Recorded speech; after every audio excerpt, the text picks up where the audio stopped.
1946-yil 25-fevral. Qadimiy Xiva shahri.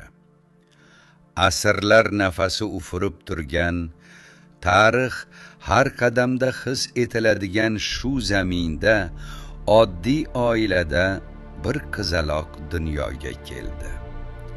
Uning ismi Bobojonova Ana Bibi. Bu urushdan keyingi yillar edi. Hayot oson emasdi. Ammo odamlar qalbida sabr va umid bor edi. Oddiy xonadonda katta bo'lgan, mehnat, halollik va qanoat ruhida tarbiya topdi. Bolalik yillari kamtarona, ammo mazmunli o'tdi. U erta mehnatning qadrini, oilaning muqaddasligini anglab o'sdi. Maktab yillari intilish va orzular davri bo'ldi. U o'rta maktabni tamomlab, hayotning yangi bosqichiga qadam qo'ydi. Yosh bo'lishiga qaramay, mustaqillikni tanladi. Tikuvchilik fabrikasiga ishga kirdi. Fabrikadagi mehnat uni chiniqtirdi, sabrli va mas'uliyatli qildi. Har bir tikilgan libosda uning mehnati va qalb harorati mujassam edi. 1966-yil. Ana Bibi 20 yoshda. Bu yil uning taqdirida yangi sahifa ochildi. U Ibodulla Ismoilov bilan turmush qurdi. 2 yoshning umr yo'li birlashdi. Shu kundan boshlab Ana Bibi nafaqat rafiqa, balki haqiqiy oila bekasiga aylandi. U yangi xonadonga kelin bo'lib tushdi. Qaynonasi Ismoilova Bikajan, qaynotasi Atajanov Ismoil. Ana Bibi ularga o'z qizidek xizmat qildi. Hurmat bilan so'zladi, mehr bilan parvarish qildi. Qaynona va qaynotasi uchun u kelin emas, o'z farzandidek bo'lib qoldi. Shu bilan birga u turmush o'rtog'iga eng yaqin daldachi bo'ldi. Ibodulla otajonimiz shifokorlik yo'lini tanlaganida bu yo'l oson emasdi.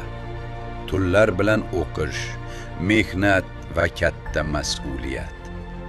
Ammo ortda mustahkam oila, sabrli va ishonchli rafiqa bor edi.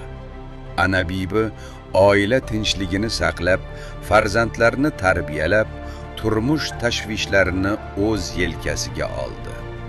Turmush o'rtog'iga bilim olish va kasbida yuksalish imkonini yaratib berdi.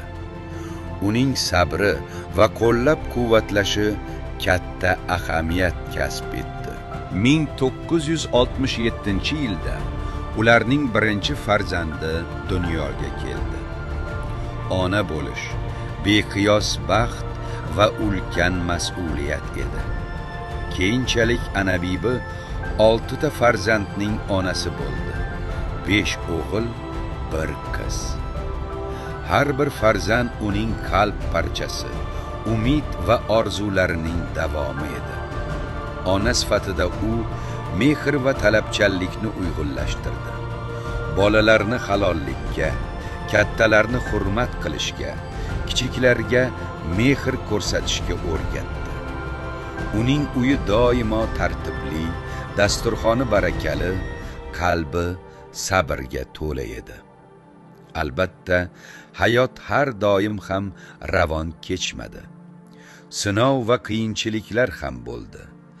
Ammo Ana Bibi uchun sabr eng katta kuch, shukr eng katta tayanch bo'ldi. 2002-yil og'ir sinov. U bir farzandidan ayrildi. Ona uchun bundan og'ir dard yo'q. Vaqt o'tib 2015-yilda yana bir farzandini yo'qotdi. Bu og'riqlar qalbida chuqur iz qoldirdi. Ammo u iymon va sabr bilan bardosh berdi. Alloh o'tgan farzandlarining joylarini jannatdan qilsin degan duo uning qalbida doimo yangraydi. 2025-yil muborak yil. Ana Bibi onamiz o'g'li Hamrobek hamda singillari Ro'zaxon va Bekporsha onaxonlar bilan muqaddas haj safariga bordilar. Bu sabr bilan yashalgan umrning go'zal mukofoti edi. Ka'ba oldida qilingan duolarda farzandlar, nabiralar va butun avlod uchun ezgu tilaklar bor edi. Bu lahzalar umrning eng nurli sahifalariga aylandi. Bugungi kunda Ana Bibi va turmush o'rtog'i shukr va qanoat bilan umr kechirmoqda. Atrofida farzandlari, nevara va chevaralari bor. Katta oila ularning eng katta boyligi. Har bir nevara kulgisida, har bir farzand yutug'ida Ana Bibining mehnati va sabri mujassam. Uning hayoti oddiy ayolning, ammo ulkan qalb egasining hayotidir. Bu mehnat, sabr, vafo va iymon bilan yozilgan umr qissasi. Bu bobojon va Ana Bibining sharafli hayot yo'li. Va bu yo'l 80 yil davomida faxr bilan bosib o'tildi. Aziz onamiz, 80 yoshingiz muborak bo'lsin. Sizga uzoq umr, mustahkam sog'liq va xotirjam kunlar tilaymiz. Yuzingizdan tabassum, xonadondan fayzi baraka arimasin. Alloh taolo qolgan umringizni nurli, osuda va baxtli qilsin. Farzandlar va nabiralar rohatini ko'rish nasib etsin. O'tgan farzandlaringizning joylari jannatdan bo'lsin. Amin.